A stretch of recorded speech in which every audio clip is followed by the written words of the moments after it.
Hi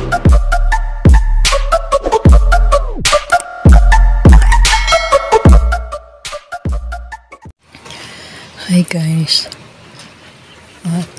dito po ang pwesto ko sa mataas, sa second floor. Tanaw ko po yung mga nasa ilalim ng kabayan. Ayan po siya, yung mga bubong nila sa ibaba. Tapos yun po guys, yun, nakikita ko dito yung ayan yung magagandang kulay ng mga pananim, mga tanim, mga puno, kulay luntian. Ako'y po yung gusto pong parang nakaka-unwind na rin kasi nakikita ko yung magagandang kapiligiran na punong-puno po ng verde ang kulay na maganda po sa mata. Ito siya guys. So, ito po yung bahay ko. Ito po yung kwarto ko. Ayan, makikita niyo po yan dyan. Ayan. Tapos yun po, itong bintana ko. Ayan, nasa ilalim po yan na bahay, mga kabayan, kapitbahay ko.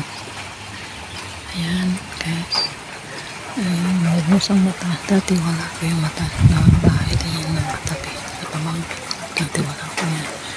Ito, tanaw ko naman lahat pong overlook doon sa may bandang nagkula. Pero dahil sa inyo naglagay ng bahay din yan na mataas.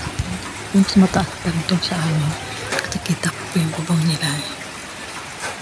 So hindi ko na nakikita yung tanaw ko. Nakikita na ngayon po sa tukto. Pinakaduro doon. Yun lang. Pero yung natatakpan ng utak ay sana bumamagyo. Yung po ito ng mga bahay dyan sa baba. Doon po sa may bandang mga puno. Ayun, mga kahuyan, mga fine tree. Yun po ay sakop ng crosswell. Yun po yung lahat pong naka-kulay verde na yan ng mga puno. Yun po ay sa crosswell. Pwedeng itaas, hindi po makikita ito kasi po may ulap ang people's park naman po doon sa tuktok. So yung ko ang pakiligiran at yun ang mga pag ako'y magmumuni-muni ito ako po may minintana lang at manonood na ng kulay luntian puno ng kahoy mga damo. Ayan po. So, nare-refresh ko yung aking mata. Nag-iisip ako kung marami ko iniisip. Ito po mga bintana lang po ako dito. Parang yung isip ko malinaw na malinaw. Ano man samot-samot na isipin ay nawawala po ang problema kasi po ayun ang nakikita ko. Nakakatuwa po sa kanya. Nakakatuwa po sa isip. Ayun po, sa pinakadulo doon. Medyo malabo po kasi may bagyo ngayon. Yun na pretty wave. Ito mga kapitbahay ko po. Yung mga kapitbahay ko dito sa amin. Ito po sa Tagaytay. Dikit-dikit po yung bahay. Parang din squatter. Yung pinakamataas din yung bahay na yan ay isa anak ko rin yun. Yung kulay blue ang bubong. So yun lang guys.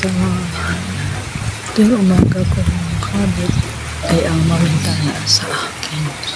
Kwarto at manood ng kapiligiran at panoodin yung mga kulay building, mga puno na gagalawan.